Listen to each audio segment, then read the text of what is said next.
Segunda parte. 8. Material, tiempo, calidad. La evaluación mejora el cálculo. Esto no es un libro de cocina. Para triunfar, todos necesitamos crear nuestra propia combinación con los ingredientes de que disponemos.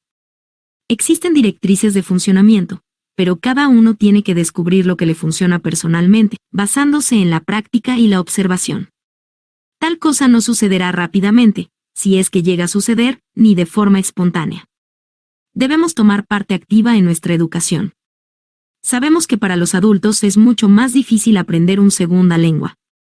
Aunque vivamos inmersos en ella diariamente, nunca recuperaremos aquel modo carente de esfuerzo con el que aprendimos nuestra lengua materna cuando éramos niños. Para los adultos, un idioma nuevo es casi un reto físico, por el que hay que luchar verbo a verbo.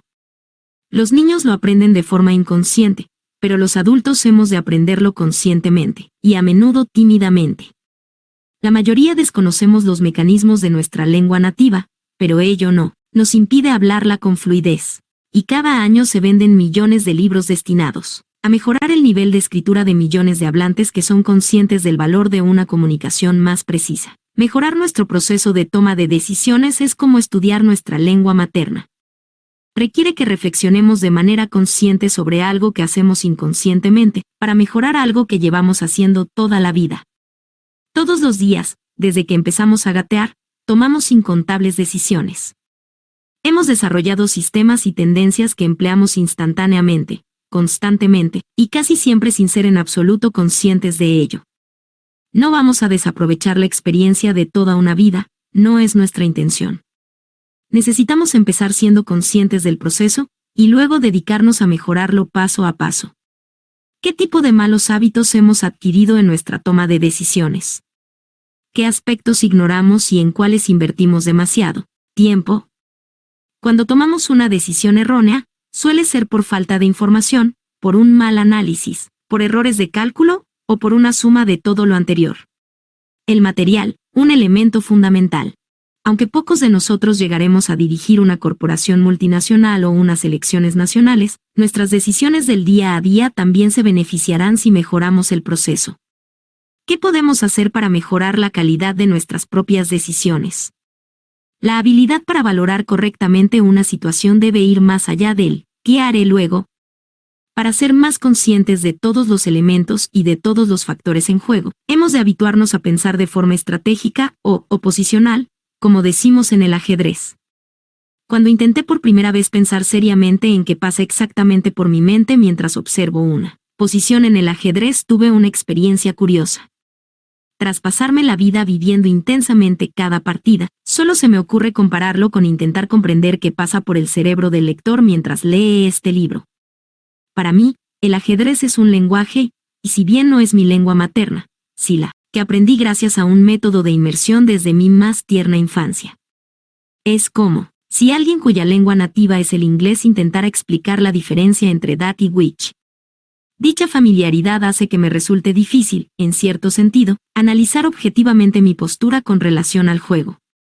En la actualidad, el hecho de estar retirado del campo de batalla y de los torneos me permite repasar mis partidas y mis actuaciones con mayor profundidad. Evaluar una posición es más que pensar en el mejor movimiento.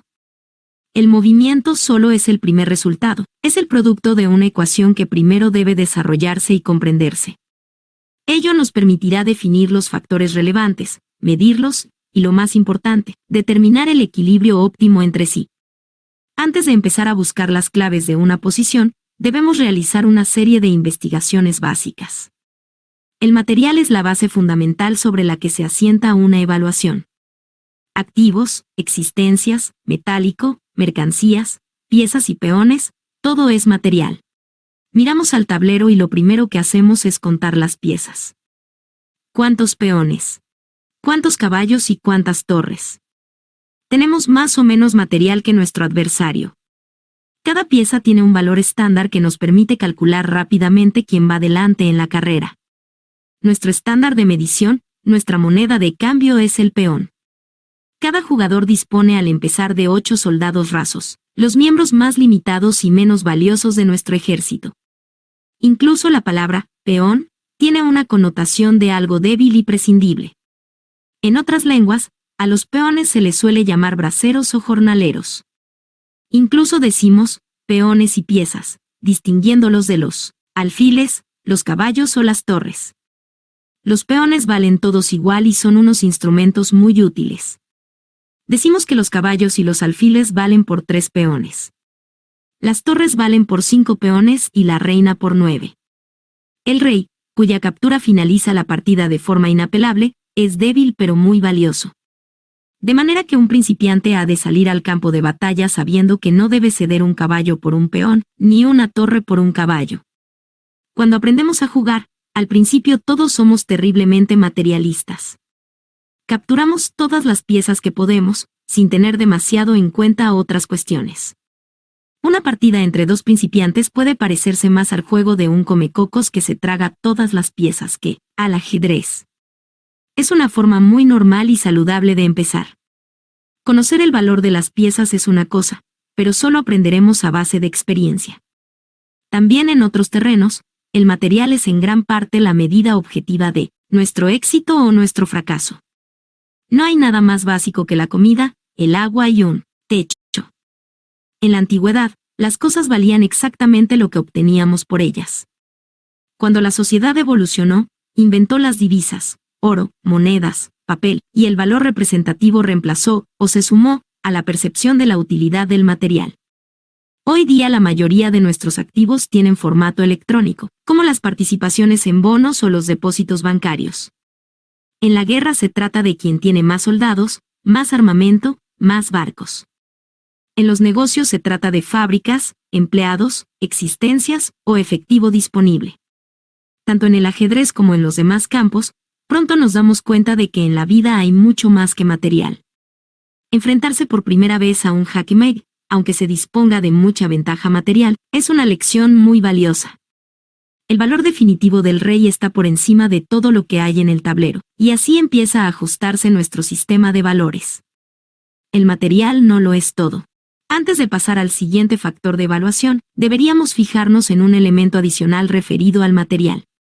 A menudo creamos lazos personales con determinados recursos, que no tienen nada que ver con su valor objetivo. Esas ataduras sentimentales pueden distorsionar considerablemente nuestra capacidad de evaluación, casi siempre de forma muy dañina. Cuando era niño, por razones de las que no consigo acordarme, mi pieza favorita era el alfil.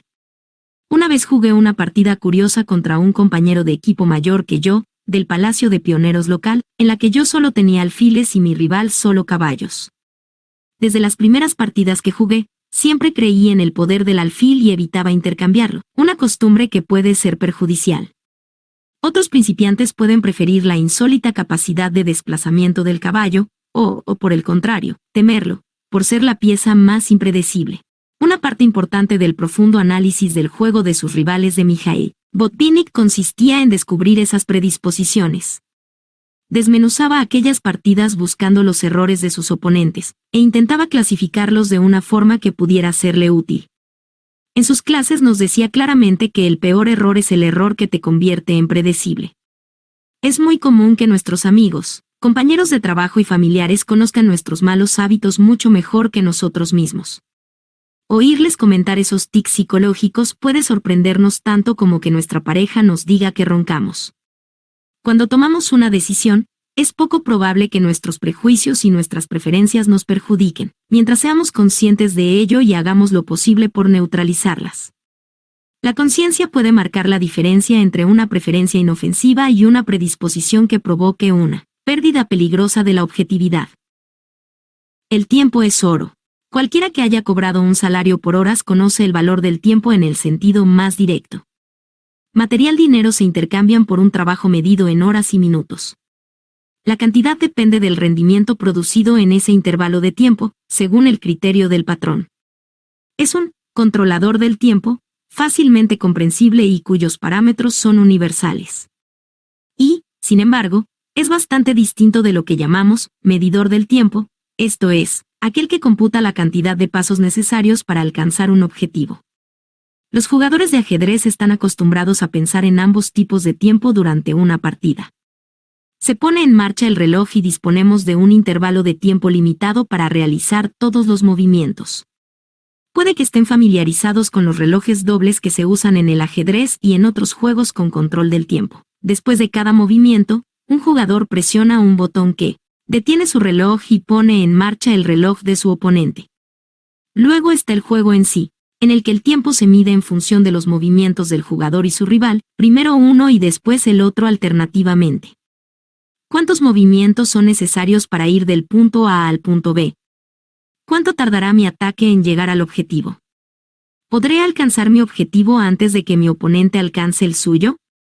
El ajedrez se basa en los turnos, no en el tiempo real. En teoría, todo lo que sucede en el tablero puede analizarse hasta un número de movimientos determinado, pero en realidad eso solo es posible en las posiciones más simples, cuando sobre el tablero apenas queda un puñado de piezas. Nuestros cálculos han de tener en cuenta los movimientos de nuestro adversario. Es bastante sencillo averiguar cuántos movimientos serán necesarios para que determinadas piezas lleguen a determinadas casillas. El problema es que el rival también se mueve y es poco probable que te deje hacer exactamente lo que tú deseas. La demostración más sencilla del factor temporal en el ajedrez es la diferencia entre blancas y negras. Las blancas salen primero y cuentan desde el principio con un movimiento de ventaja. Históricamente se ha debatido, larga e inútilmente, si la ventaja del primer movimiento garantizaría la victoria de las blancas, suponiendo que el juego de ambos jugadores fuera perfecto. Estamos tan lejos de la perfección que nunca encontraremos la forma de probar si eso es o no cierto. Sabemos que las blancas cuentan con una ventaja significativa, especialmente en el juego de élite. Es más probable que los aficionados cometan errores o movimientos inútiles, de forma que la estrecha ventaja de ese único movimiento inicial raramente es un factor decisivo. Entre los profesionales, ir un movimiento por delante es un valor añadido muy tangible. En un juego de mucha precisión, ese único movimiento permite que las blancas presionen y amenacen la posición de las negras. Las blancas actúan, las negras reaccionan. Las estadísticas confirman muy claramente el valor del primer movimiento. En el ámbito de los grandes maestros, las blancas consiguen la victoria en un 29% de los casos, las negras en un 18%, y el 53% de las partidas terminan en tablas. Aunque parezca muy significativo, el tiempo es un factor dinámico que fluye en un sentido y en el contrario. Una ventaja temporal puede desaparecer si desperdiciamos un único movimiento, si desaprovechamos una oportunidad. Los mandos militares están acostumbrados a calibrar el tiempo de forma parecida a los jugadores de ajedrez, pero en el mundo real las cosas son mucho más dinámicas. La cantidad de movimientos que nosotros y nuestros enemigos podemos realizar al mismo tiempo es prácticamente ilimitada. En el campo de batalla, o en cualquier parte del mundo, se pueden producir de manera simultánea múltiples ataques y contraataques. El tiempo no se gana simplemente por movernos más a prisa o por tomar un atajo. El tiempo a menudo se compra, se intercambia por ventajas materiales. En combate, una fuerza ligera y rápida puede maniobrar y vencer a un enemigo numéricamente superior. Un ejército menos numeroso puede vencer si consigue romper el flanco más débil de su enemigo. Tiempo por material es el primer intercambio compensatorio de nuestro sistema de evaluación. Si ambos jugadores están satisfechos, ¿pueden tener razón ambos? Me enfrenté tan pronto a jugadores de élite, que no tuve tiempo de mitificar a los héroes. Aún así, nada es comparable a la primera vez que vi a Mikhail Tal en persona. Yo tenía 10 años y allí estaba él, en carne y hueso. Aunque obtuvo el título mundial 2 años antes de que yo naciera, sus emocionantes partidas eran las preferidas en todas las escuelas. Cuando me senté frente a él en una partida y grandes maestros contra pioneros, celebrada en Moscú, como parte de un torneo simultáneo contra mi equipo de Bakú, tuve que sobreponerme rápidamente a la emoción de estar ante una leyenda viva. Cada gran maestro preparaba a un grupo de 7 estudiantes, y jugaba contra los estudiantes del otro equipo, todos a la vez, y el equipo que consiguiera la mejor puntuación, sumando la del preparador y los estudiantes, era el ganador. Me enfrenté a muchos grandes jugadores en esos torneos, incluido mi futuro rival por el campeonato del mundo, Anatoly Karpov. Por desgracia, aquel día Tal no necesitó de su famosa brillantez para derrotarme. Pero me inspiró de tal modo que más adelante, cuando ya me había labrado mi propia fama, seguí su ejemplo y participé como preparador en exhibiciones parecidas. Tal dominaba el juego temporal. Cuando desplegaba al máximo sus dotes de ataque, parecía que sus piezas volaran más aprisa que las de sus rivales. ¿Cómo lo hacía? Al joven Tal le importaba mucho menos el material que a la mayoría de los jugadores, y cedía tranquilamente cierta cantidad de peones y piezas a cambio de más tiempo para preparar el ataque contra el rey enemigo, con el resto de sus fuerzas. Obligaba constantemente a sus rivales a jugar a la defensiva, arrastrándoles al error y al desastre. Parece sencillo, pero muy pocos han conseguido igualar las apoteósicas victorias de Tal.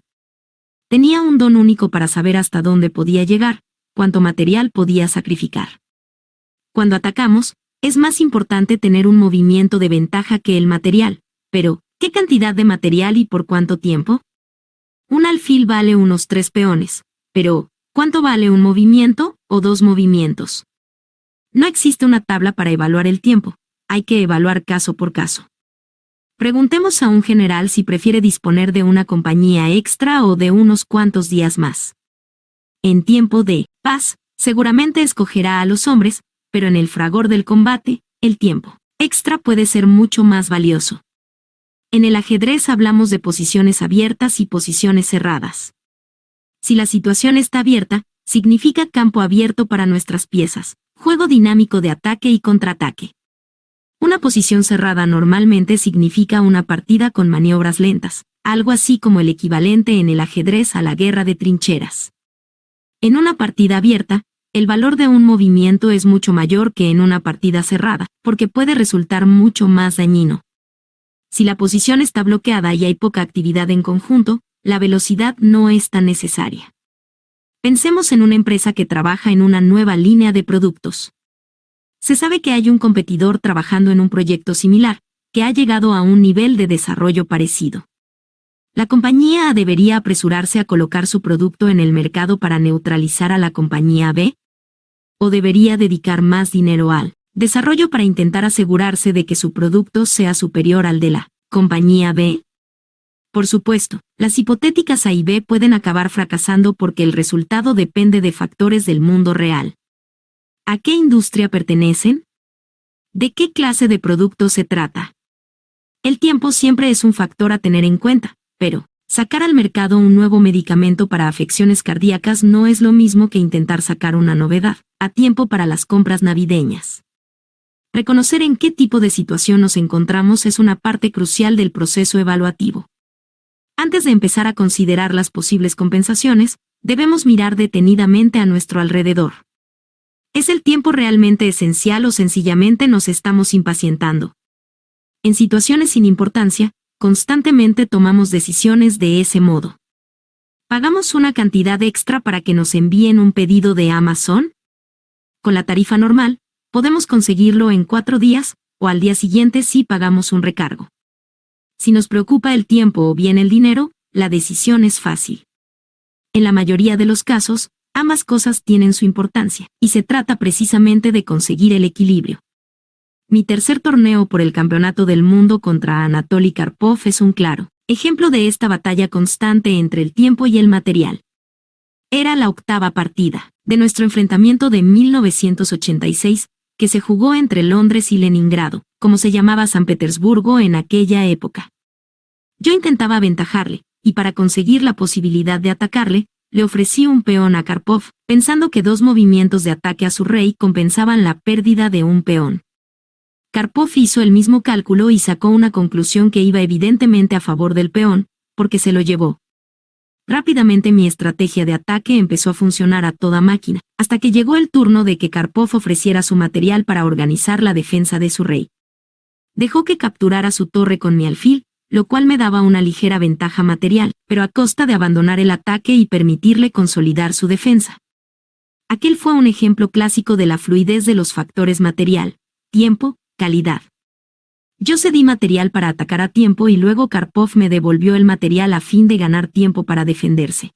Yo no quise pasar tan rápidamente de prestamista a prestatario y me vi obligado a declinar su oferta. Vale la pena señalar que Karpov hubiera aceptado con seguridad el material, de haber estado en una posición opuesta. Conseguir la torre le garantizaba una ligera ventaja carente de riesgos. Exactamente la clase de posición que le gustaba a Karpov. Yo ignoré a la torre y en su lugar seguí jugando peón a peón, buscando una manera de atravesar sus líneas. Al cabo de unos minutos, cedí otro peón para continuar atacando, aunque aquella pérdida mermara las posibilidades de éxito del ataque. Como suele pasar a menudo, la ventaja temporal significa presiones y amenazas que obligan a reaccionar al rival, y se traducen en un mayor control del tiempo. Karpov tuvo que invertir mucho tiempo para encontrar un camino entre todos los peligros que acechaban a su rey, movimiento tras movimiento. Cuando aún quedaban 10 movimientos para que nuestros relojes nos concedieran tiempo extra, Karpov agotó su tiempo, un acontecimiento prácticamente sin precedentes, ni siquiera en una trayectoria profesional tan larga como la suya. En aquel momento, yo también ganaba sobre el tablero, de manera que no me sentí en absoluto culpable por obtener la victoria gracias a una penalización temporal. La partida sirve de ejemplo perfecto a mi filosofía, que prefiere el tiempo al material, y favorece los factores dinámicos sobre los estáticos. Estas preferencias evaluativas forman parte del estilo de cada uno, y no son necesariamente inferiores o superiores a otras, solo distintas. Karpov perdió aquella partida. ¿Significa eso que se equivocó al evaluar la posición? Yo tenía razón y él se equivocó. ¿Él perdió y yo gané? En absoluto. Él fue fiel a su estilo y ni su evaluación ni su posición estuvieron objetivamente perdidas hasta el final, cuando un problema de tiempo precipitó su derrota.